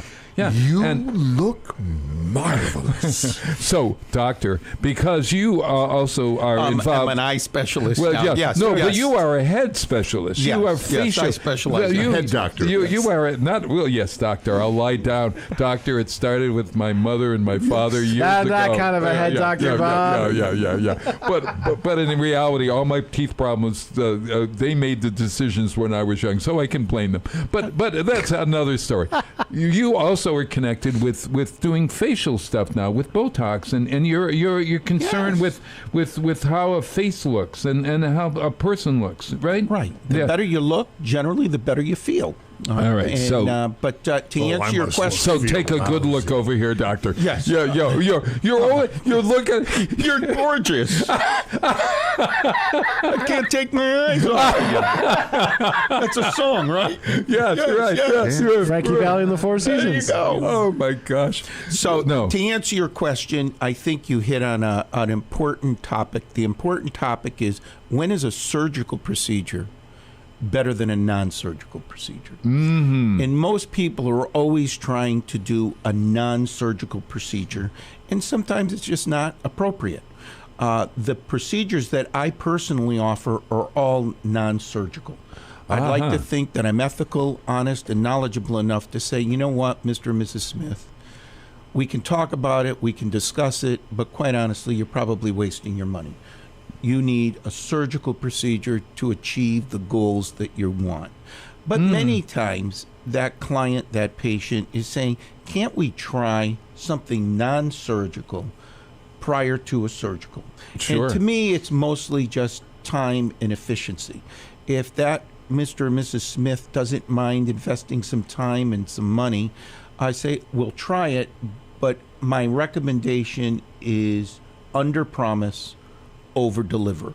The 4 pillars in non-surgical aesthetics throughout the whole body are injectables, which you touch base on, whether it's Dysport, Botox, they're all neuromodulators. They anesthetize, numb the muscles. So in a case like the eye lift, right, if you stimulate the depressors, then the elevators give the illusion, because the depressors, which are depressing your eyelids, are numbed. That makes the elevators more stimulated, so you can try to raise the eyebrows, raise the crow's feet areas, and it's a non-surgical by. So there is there's a non-surgical thing to droopy eyelids? Absolutely. Oh, I had no idea. Would that be strong enough and effective in your case? Yeah. And I'm assuming your physician, your surgeon, evaluates all of those options and says, look at Bob, there's nothing wrong with trying it, but I think you're going to get a better result with a surgical procedure. Yeah, and what he did, and in reality, you need to, if you're going to have your eyes done, that you need to, and you rather you don't want to pay for it. And I certainly was never going to pay to have this face euthanized. Mm-hmm. Is that the word? Euthanized? I wouldn't use that term. No, what is that? Youth to make me more youthful. Bob, that means that your expiration date is up. You need more than non-surgical at that point. And I don't care about to the make kids me more youthful. That's what I meant. To make me more youthful. I would never spend money on that. I think that my aging is my aging, but I can't help myself, and I'm kind of happy in a sense. Another song that it kind of this medical procedure also had some other benefits, but absolutely. But the doctor had to prove to the insurance company that this was really going to help me medically, and it really does, believe it or not. But as in all procedures, in everything, every walk of life, there's a way to game the system. And many times a client or a patient puts the doctor in a difficult spot and says, can we code this for that, et cetera, et cetera. And it's that gray line, and what you all have to remember is somebody is paying the bill. When we say the insurance company is paying the bill, actually we as premium customers, we're actually flipping the tab.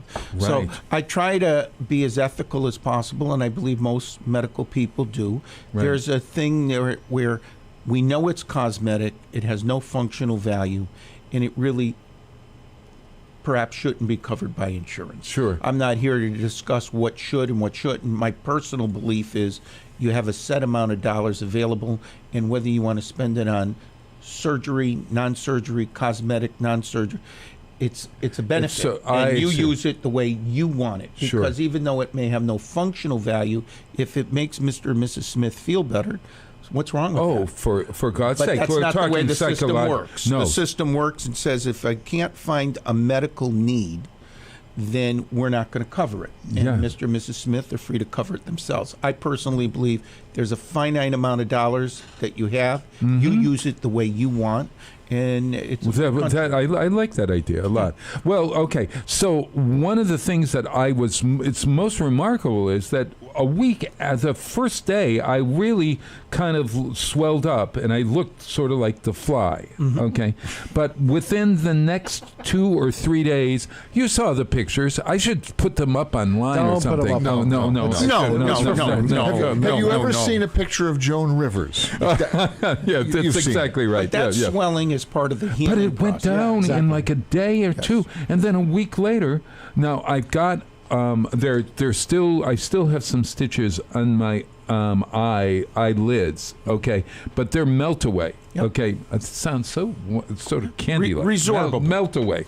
Yeah, but the ones on my muscles on the sides of my eyes were taken out surgically, but the body is so resilient. And I'm one of the lucky ones because 50% of folks get black eyes, and I didn't get black eyes. I got green and blue. Well, still bruised. So Bob. bruised. I was bruised, but I was not bruised so much that I couldn't walk out to the house. You saw me last week, and I really, you would have you thought that there was something wrong, right? Well, you didn't scare people quite as much as I do when you walked into the street, but Yeah. And but what now that is that's the blood pooling from the surgery, and it turns either a yellow, a brown, a green, or a dark black and blue. Yes. That ecchymosis is part of any surgical procedure. Ecchymosis, it's called? Ecchymosis is the correct term for black and blue. And instead of saying you're black and blue, you develop the little ecchymosis. And I'm learning something. Yes. Ecchymosis. Yes. And the key is it's part of the healing. Like Dr. Gorman explained, it's part. People panic. Usually they don't like to hear it. I say, just give it a few days. Yeah. You just had surgery done. Someone cut your tissue. Right. Someone cut the muscles. Yeah. You've had trauma. The trauma creates a healing. That healing is what causes good results. Sure. It's a normal process. It's natural. What you want to do is avoid infection, and Right. you want to minimize pain. But it's like anything in this world. If I give you enough drugs, I got rid of the pain. Oh, yeah. But I created other problems. It could be constipation. It could Yeah. be diarrhea. Yeah. It could be addiction. You just got to say to yourself, I made a decision to have a surgical procedure, and you're going to expect between 3 and 7 days of postoperative discomfort. Yep. Yeah. And that's life. And quite honestly, my The quicker you get off yeah, the I pain had medication, yeah, yeah. I have to, yeah. Well, there was no pain medication afterward. I took maybe 2 Tylenol one day, only because it was sore to the touch, and I thought that, tender, and it still is a little tender, Sure. but nothing that was going to get in the way of my workday, which was really, of course, I can't. Well, the big thing- I couldn't do anything for a couple Postoperative weeks, is the swelling part. And if you can Correct. control the swelling, you might not even need pain medication, Yeah. but the swelling to go down, you're Oh, going to heal faster. I've learned the really positive things about frozen peas. Oh, yeah. Frozen peas, everyone. They're great. In, Or frozen corn. Or corn. When you run frozen out of corn. the ice, wrap them in a towel and Yep. put it over, and you got instant. Oh, it is. and then you so can defrost them for your shepherd's pie that Yeah, day. that's exactly right. Yeah, that's very true. But the peas, Cook them all the way through. That's right. Yes. But the peas get down into the eye area, and I wondered, Doctor, at 20 minutes, I soak them, or I not soak them, but I put the ice on my face, and I'm still doing it because the swelling totally will take another 3 months or so. I mean, because there's some swelling still there, but give the listeners. Do I look like Kenny Rogers? Better. Better than Yes. Kenny Rogers. Kenny Rogers, I think, overdid it a little bit. I don't know how you guys feel, but I will tell you. He looks like a whole new man. Yes, I can tell you doing non-cosmetic, non-surgical cosmetics, whether that's fillers, injectables, or radio frequency, intense pulse light, lasers. Those are the 4 pillars. Yeah. My advice to people is little changes over a long period of time rather than dramatic changes quickly. Yeah. But for financial reasons, time reasons, most clients want an immediate and drastic change.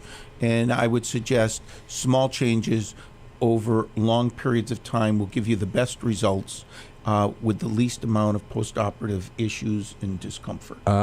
You love it. Love it, love it, love it. Hey, And you had a nice result. oh, thank you. Not that I'm an expert in this particular area, but a nice result. Well- I think you were treated properly, Yeah. and the postoperative complications were minor. So, Yeah. The only thing is that I can't raise my eyebrows as much as I used to. right, Here, I'll give you my raise. right. There it is. But that's still soon. You haven't That's healed still yet. soon. Bob. Oh, I haven't healed. Oh, Yeah, God. so there's oh. no chance you can play that Vulcan part. Yes, that's right. All right, everybody. 7:40 in the morning. Hey, it's gonna. Has it stopped raining outside? I think it's cloudy. It stopped Yes. raining, so it's When gonna. yes. Yeah, and then we're going into 80s degree weather, but we still The have to warm watch. air pushes in during the day, and the humidity rises. But it's only going to be 80s, not 90s or 95s. Yeah. Well, 80s still to me. Great weather for the beginning of the Big E. Very good If it's weather deep for the fried, big. it's at the Big E. Yes, exactly right. I'll Hey, send that to Catherine Pappas later. yeah. When does the Big E open? Thursday night? Friday. Friday. The media night. party's Friday. Thursday. I'm trying to see if I can get an invite. Marshall Tucker is there Friday night. Yeah. Marshall Tucker, the Ooh. Marshall Tucker Band. Ooh, good. Hey, today is Harry Conniff's birthday. He's turning 50 today. 50. Harry Conniff? Conniff, yes. You're Yeah. thinking of the Ray Conniff singers. No, Harry Conniff Jr. You said you said Good to say. Harry Conniff. What isn't it? What isn't that It's his Harry name? Conniff. Just play the song. Oh, Harry Conniff. Oh, for God's sakes, you're right. Harry Conniff singer. Yeah, I got Harry Conniff. You I wrote mashed Conniff. I mashed up an old group. Not to be confused with taking a caloric. Yeah. So another whole thing, Doctor. We can talk about that. All right, keep moving. Harry Connick Jr., 50 years old today. So he's got a great album out, which he does all kinds of songs I heard. It's called Songs I Heard is his album. It's an old album of his, but he does a lot of children's songs in a jazzy way. And this is a song. You remember The Lonely Goat Herd? Speaking of Richard Rodgers. No. High on the hill was a lonely goat herd, lay-o, lay-o, lay-o. Remember that song? I do. From Sound of Music, right? Yes. Okay. Wait till you hear it as the jazz version of Harry Connick. Harry Connick, happy birthday, 50 years old today. High on a hill was a lonely goat herd. Loud was the voice of the lonely goat herd. Folks in a town that was quite remote heard. Lusty and clear from the goat herd's throat heard. Now, oh, lady odelie, oh, lady odelie, oh, lady odelie, oh, lady odelie, ole. A prince on the bridge of a castle moat heard. And on a road with a load to tote heard. Ooh, all of the men in the midst of a tableau herd. Sit men drinking jacks with the foam of float herd. CB people, CCI. Oh, lady odelie, oh, lady odelie, oh, lady odelie, oh, lady odelie, ole. One little girl in the pale pink coat heard. She yodeled back to the lonely goat herd. Soon her mama with the gleaming gloat heard. What a duet for a girl and goat herd. Lay-odelay, odeloo.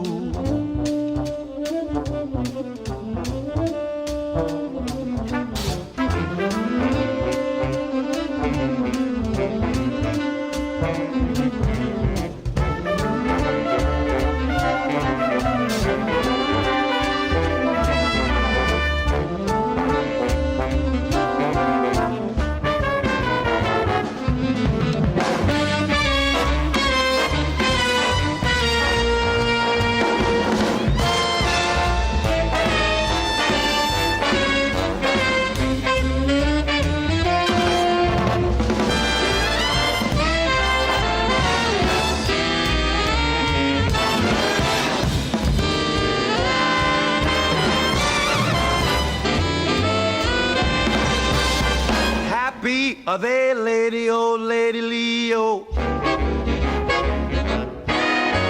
Soon the duet will become a trio. Odelay, odelay,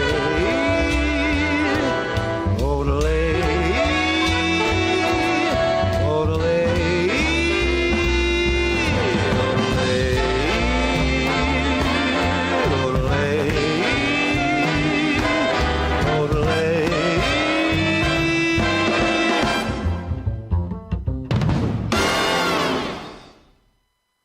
Support for the community programming of WSKB is provided by Westfield Bank.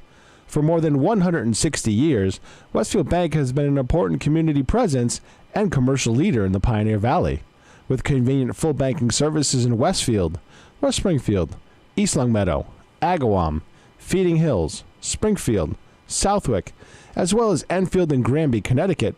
Visit us on the web at westfieldbank.org.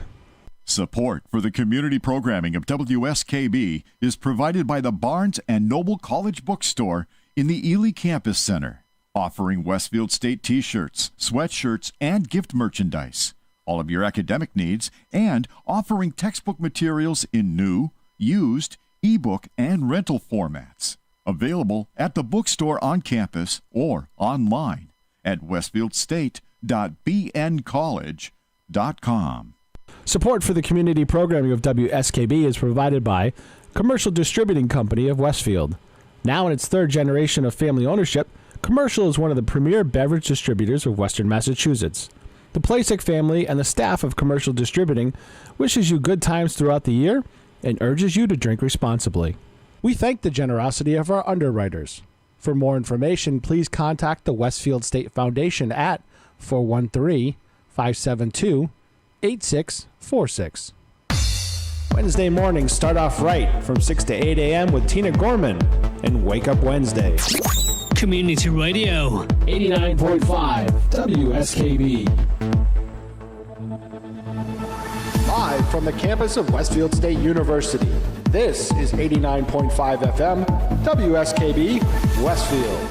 Wow, it is Tuesday morning, September 11th, 2018, and counting. We've had a great program with Dr. Kevin Coughlin from Bay State Dental. Bay State Dental is down on the green in Westfield, where we're going to do Pumpkin Fest October 13th. October 13th, yes. From noon until dusk. The downtown area of Westfield, from Franklin Street to the green, is going to be filled with fun. Filled with fun. Family so fun. Setup time is 10 o'clock? No, I'll be there.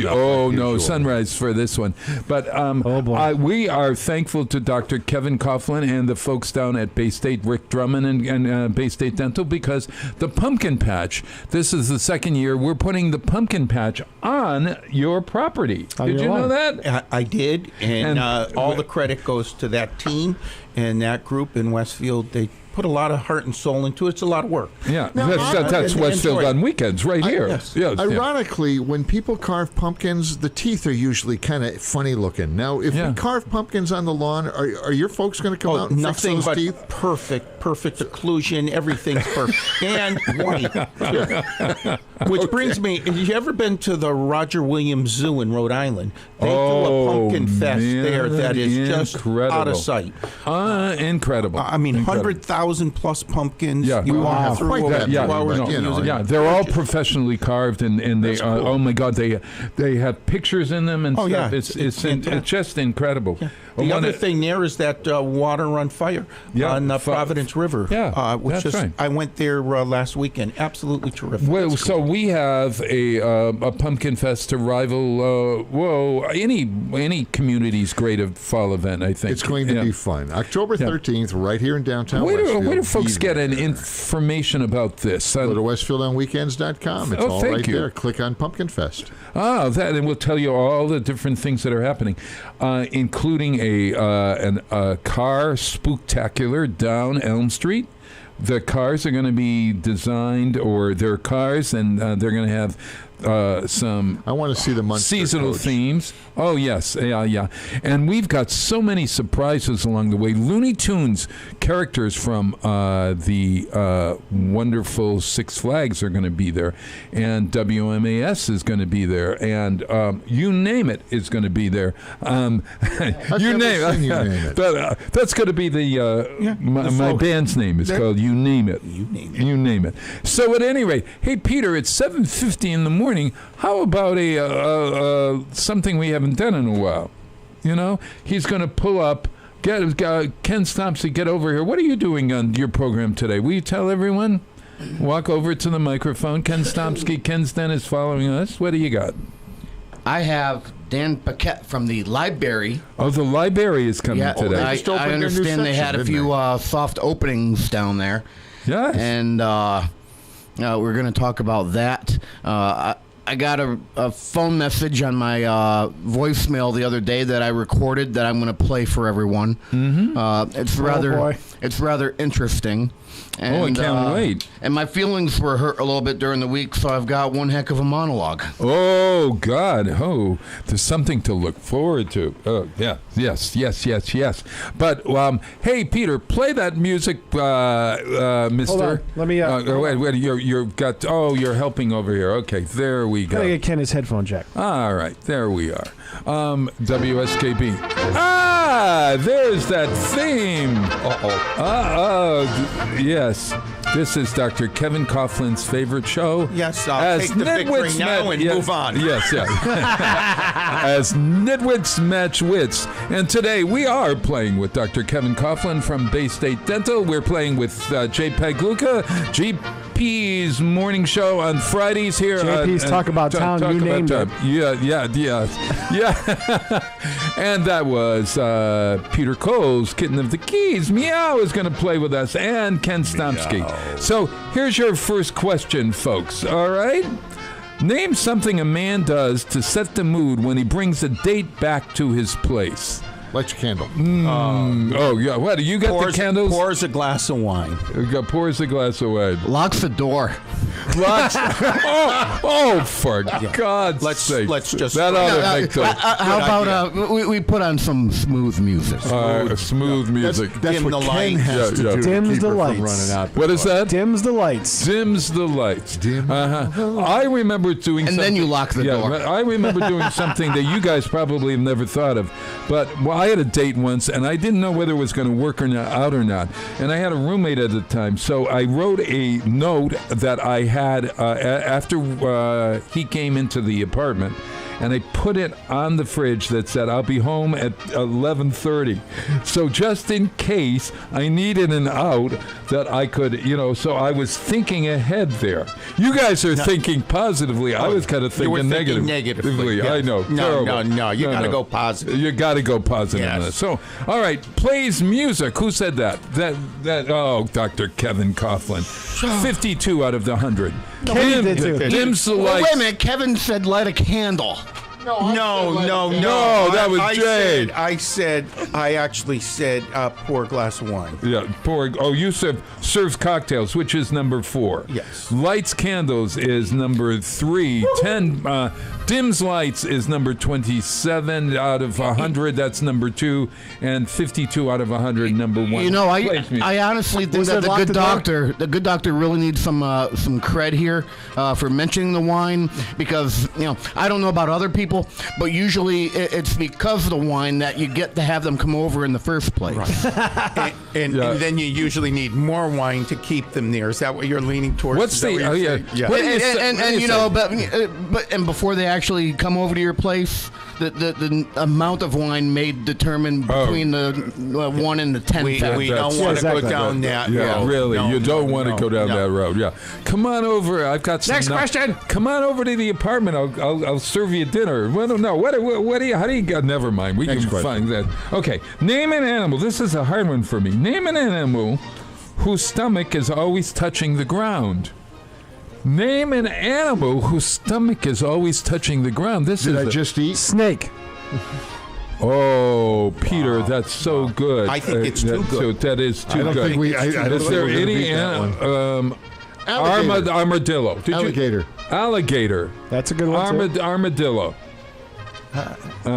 Jay, I like the alligator. I'll go crocodile. That's okay, there you go. I can take 50% of this. That's right. Okay, yes. Ken, you've had a you're claws on his belly like a reptile. Ken Stomsky. Ken Stomsky. All right. Number 1, 50 people out of the 100, believe it or not, snake. 2, crocodile. Was an alligator. Crocodile. You're gone. You're gone. I'll take 100% of that. That's great. 3, pig. Pig. That too. Really? I don't. A potbelly pig. Really? With short feet. Do they? Snake was a good one. No. Kathy's sitting over there. Kathy Palmer, who's a farmer, and she is saying pigs do not, as belly do not. Yeah, that's hippopotamus? Hippopotamus? No, that's incorrect. That's incorrect. And the fifth one is worm. Of course, a worm. But do you think a worm an animal? But not only that, but does a worm have a defined stomach? And is a worm an animal? Yeah, I don't know. What is anything's an animal. If it isn't, what else would it be? Yeah. What else would it be? Yeah. What do they call? What is a worm? What is a worm? Is an insect an animal? Could be a parasite. There's worm parasites. It's a parasite. Okay. If a husband and wife had cosmetic surgery, name a body part that they both could have fixed. If both the husband and wife have surgery? I got one. Yeah. Okay. Go ahead, Kev. I was going to say fat reduction. Fat, yeah. I'm going to go with nose. No. Damn it. That was my choice. You stole that from me. Right after Dr. you said it, that Coughlin was your just choice. changed it. Yeah. Pete, don't do that again. We'll share the victory on I that have a one. reputation on this show. That's twice. he's Oh, doing yeah, I that. am really... I'm doing my eyes because I just did my eyes. that's so okay. I'm That's a doing good my one. eyes. Yeah, Jay, there are not a hell of a lot of body parts left. Well, whatever she broke, that we're gonna have to do it, fix it together. Both parts can go for a butt lift. Yes. Butt lift. That would be good. So this is something where the husband and wife both get surgery at the same time. We're both going in together. All right. Well, because it'll only work if they both commit and do it together. Yeah. Think about it. Gender reassignment surgery. Oh, that's a real... I don't know if that's a really good one. It's a good one. Wrong, but a good. I think you're going to lose, but it's a nice choice. Listen to this. Number one is nose. Okay. Yes. There we go. Stomach is number 2. Okay. Like a tummy 24, tuck? but I guess. Yeah. Number 3 is eyes. Well, that was what you said, though. Fat removal. So that's it. You're there. Yeah. I am there. Yeah. That's right. Facelift is number 4, and a butt is number 5. Who said butt? I said that That's close enough to where I was aiming. Yeah. 4 out of the 100. That was number 5. Yes. Yeah. Next question. Yeah. Name the most important piece of furniture in your house. We're all going there, aren't you? You're all going. I'm not going to get this one right. Recliner. The recliner. Lazy boy. Yeah. That's the most important? You could say bed. I was just... Wait a minute. That's his second answer. I was going to say bed. Listen, you snooze, you lose, buddy. All right? You already went to sleep, though, with that first answer. No more Mr. Nice Guy. This is Table. Table. You need a table to do things on. No, I'm showing my age. When I walk in now, I'm looking for the rocking chair where I can put my feet up. Oh, okay. That would be a recliner, Jay. No. An old school, big old wooden rocking chair. I would say the TV stand. Oh, well, and you actually have the answers, right? No, I don't. I do have the answers. That still can't be right. A bed, of course. 43. Thank you, audience. No Thank one you very said much. It's Coughlin. COUCHLIN. My telephone number is. Yeah, right. Couch is number 2. Chair is number 3. TV is number 4. TV. It's not furniture. Yeah, well, I still got it. In the 60s, it was furniture. Yeah. And true. a dining table. There is number aren't any 5. working consoles left, Jay. Hey, listen, as just a goodwill gesture, let's let Ken win this one, okay? Because you're doing terrible this morning. I'm doing horribly on purpose. Oh, okay. That's his story. All right. Sticking to it. All right. Sticking to it. I'm being nice and polite. I'm letting the doctor win. Yes, All right. Okay. Here's our final question, folks. Name something you might try not mentioning when trying to sell your house. Here's one. The best one of all. The mold in the basement. The mold. You're not going to mention the mold in the basement. I was going to say water leak, which is the same thing. Somebody died there. That's a Whoa! This is the murder house. Right. The murder. Hey, that house. starts up in another week or two. Oh yeah. No, it starts this week. September. Yeah. American Horror Story, September 10th. Everybody. Yeah, yes. they combine Murder House and Coven. Yeah, there we are. Yes, Jay. Name something that you might not mention when trying to sell your house. We were featured on America's Most Wanted. Or any other cop show. Yeah. Just because somebody died in there, it means that somebody could have gotten killed too. Yeah. I'm in the witness protection program. Really. I have lived in the house. I think something I would say is I have been in the house only for a month. Okay. I haven't. No. It's wrong again. No, a fatal. A free country. No, I have a. I had 16 cats. You could say septic tank backed up. That would be a bad one. Okay. Leaks and water damage is number my one. God. You are just so smart. If I could just have a few minutes to congratulate myself. A proper home inspection would allow you to see that. Termites and bugs, number 2. Again, a proper home inspection would allow you to see that. Bad plumbing, number 3. A good, proper home inspection would let you see that. A death and a ghost is number 4. A home inspection would not reveal that. You'd have to invite the paranormal folks in. Bad neighbors. Oh my God, yes. Bad you neighbors, don't never okay. mention bad neighbors. Oh, True. What was that? Yeah. Number 5? That's number 5. Okay. Rodents is number 6. Okay. What was number 1? And leaks and water damage. Okay. I just wanted to remind myself. All right. Hey, the grand winner, the poobah of our show is Dr. Kevin Coughlin. Ding, ding, ding. Hey, Yeah. You win the trip to Ludlow. In fairness, Yes. Ken came in 5th. Yeah. Okay. Kevin. All right. He's on the He list. was in the top 5, and I think He's in the other room Ken, sobbing. excellent Yes, job. Yes. Okay. Hey, everybody, you've wasted another hour or two with us here on Westfield on weekends. But you were highly entertained. Yeah. Hey, stay tuned for Ken Stomsky's show. Bay State Dental. You can go on baystatedental.org. Is that right? Sure. Yeah. By the way, the rumor // Yeah. Rumor has it for Dr. Kevin Coughlin. Yes. Rumor has it that the Happy Tooth might be a pumpkin fest. Oh my God, the Happy Tooth is going to be up there. Yeah. Gentlemen, I want to thank you very much. I had a wonderful time again. I appreciate you bringing me on the show. Bob, your eyes look terrific. Oh, thank you, my friend. Thank you all very much. Enjoy the show, and I had a lot of fun today. Love to hear that. Good to see you here again. Hey, everybody, get out there and volunteer. So there are a lot of September songs on here.